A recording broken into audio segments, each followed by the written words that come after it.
Hello FIFA fans! If, like me, you like your football, you'll be playing a lot of FIFA this year. Like most FIFA fans, I love Ultimate Team, but I hate FIFA Points. So with these 5 tips, I'll show you how to make money from nothing. Firstly, coin boosts are a pretty obvious way of making some extra cash.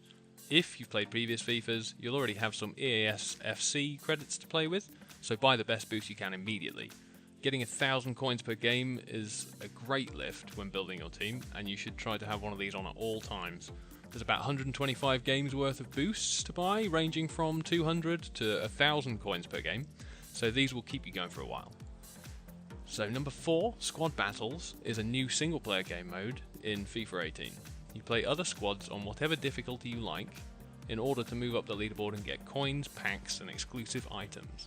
To do well in this mode, you need to play on higher difficulties and also complete all 4 daily battles every day. However, if you don't have the time to give all your attention to this mode, you can simply play on beginner and leave the game idle for a while. It's super easy to take the lead, even by walking it in with your bronze rated keeper, and then just stand still for the rest of the match and the AI won't even tackle you.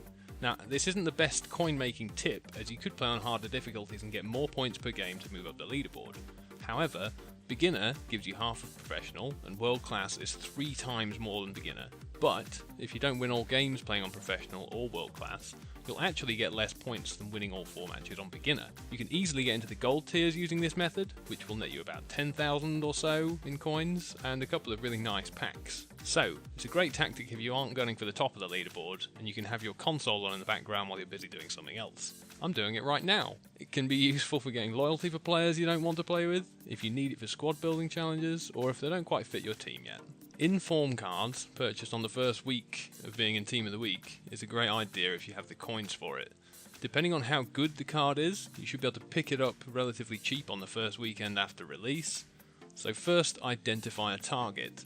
For example, this week there's an 82 version of Luis Alberto, who is a 5-point improvement on his normal card. He's in a big league, and he's from a major nation, which makes him relatively desirable, but currently you can find him going for bids of 10,250, which is basically quick sell value. At this, you only need to sell him at 11k to make a profit, which takes into account the 5% sales tax, and it's easy to sell him with this as a minimum bid for a quick buck. However, this method excels if you like to gamble. Generally, Team of the Week players, ones rated decently and from desirable leagues anyway, will steadily go up in value over weeks. The gamble here is, the longer you hold onto them, the more chance another Team of the Week version of the same player will come out. This will tank the value of the one you're holding onto, so knowing when to sell for a big profit is really up to you. A good example of this is someone like Dybala, who is currently 400,000 for his normal gold card.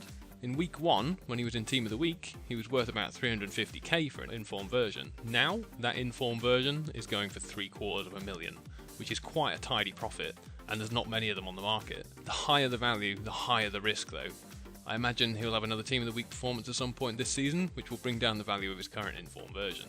Ones to watch cards could potentially be great money spinners, as they will go up in value if the player does well and earns a stat increase. I'm not quite sure how these will pan out though, so they could be a gamble unless you grab one right away. So do your research and you can make some big money using this method.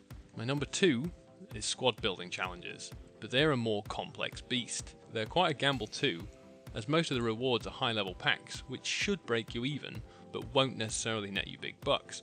However, if you just get one card like a Lacazette, as I did in week 1, the sale value will absolutely dwarf whatever you spent on the trade-in squad. If you can complete them cheap enough, they should always be a fun puzzle to make you some guaranteed cash. I would say all of the starting ones are worthwhile, apart from the trading up bronze, silver, gold ones, which you can do infinitely. Live challenges can be hit or miss. The trick with these is choosing which ones to complete and being clever about it. You've got to make sure you use your untradeable players where possible, as these can be used for squad battles but can't be sold. Don't copy online squads exactly, as these players will often have inflated values because of it.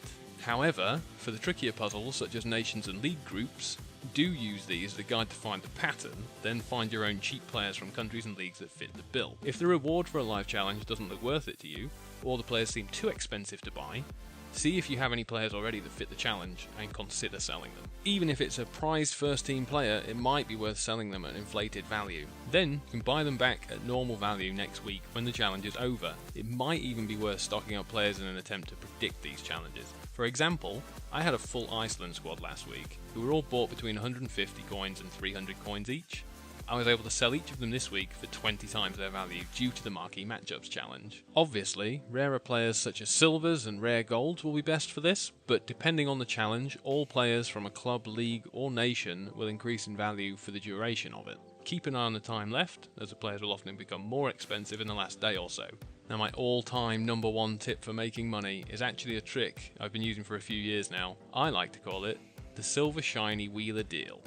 Basically, you want to set up your filters as so to find only silver players at their starting price of 250 to 300 coins. Then scroll through the list to find the shiny ones. Anyone up to 72 rated will fail to lose money at 250, bid 300 for 73 and 74 rated players. The profit can change on these depending on league, nation and availability.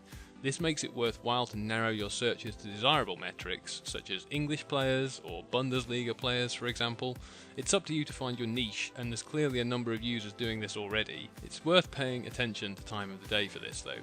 You'll be more likely to get some bargains outside peak hours, and you'll be able to get the best prices in peak times. So look to buy late night and early morning, and sell over long periods or during those peak times. The beauty of this scheme though is threefold. 1. You're buying at such a low value that upping the price to only 50 coins will net you a profit despite the sales tax.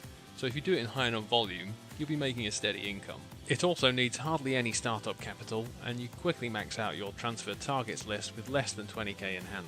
2. Silvers tend to be rarer than golds, more so the longer the game has been out. This can be used to your advantage, as you can often undercut the cheapest buyer now and double your money, or you can even consider saving some cards up for later should their value potentially skyrocket. 3. Because this is all about buying and selling on the market, you don't even have to do this with the game booted up to profit. Everything here can be done on the web or phone app, which makes scouring the market late night or early mornings much more accessible.